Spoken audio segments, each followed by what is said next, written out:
চরমোনাই ক্ষমা চাইল জাতির কাছে এবং তারা বলেছে তাদের অতীতের ভুল এবং তাদের কিছু বক্তব্যের কারণে তারা ক্ষমা চেয়েছে। চরমোনাই ক্ষমা চাওয়াতে আগামীর রাজনীতিতে একটি ইতিবাচক পরিবর্তন আসবে।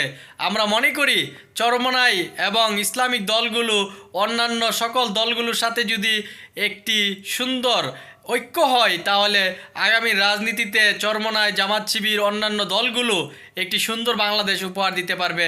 অতএব এই চরমোনাইয়ের এই ক্ষমা চাওয়াটা আমরা মনে করি ঐক্য আরও এগিয়ে যাবে। আমাদের মধ্যে যে অনৈক্য, মুসলমান একে অপরকে যে দোষারোপ করত, অতএব আমরা চাই এই ঐক্যের মাধ্যমে একটি সুন্দর বাংলাদেশ আমাদেরকে উপহার দিবে এবং বাংলাদেশের মানুষ আকাঙ্ক্ষা করতেছে এবং অপেক্ষা করতেছে বাংলাদেশের ইসলামিক দলগুলো কেন ঐক্যবদ্ধ হয় না।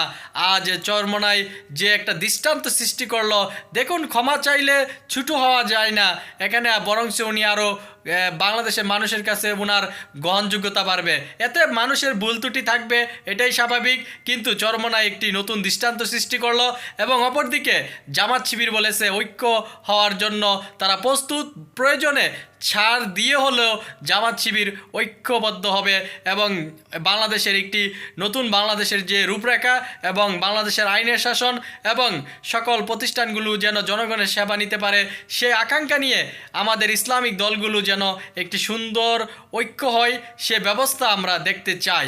ইনশাল্লাহ সেই ব্যবস্থা হবে চরমোনাইয়ের এই ক্ষমার মাধ্যমে। আমরা মনে করি আর কেউ অনৈক্য নিয়ে কথা বলবেন না। যারা এখন অনৈক্য নিয়ে কথা বলবেন তাদেরকে আওয়ামী লীগের দালাল, ভারতের দালাল হিসেবে চিহ্নিত করা হবে। অতএব আলেম সমাজ, প্রিয় আলেম সমাজ, আপনাদের অধিকার প্রতিষ্ঠিত করুন। আপনারা রক্ত দিতে পারেন কিন্তু আপনাদের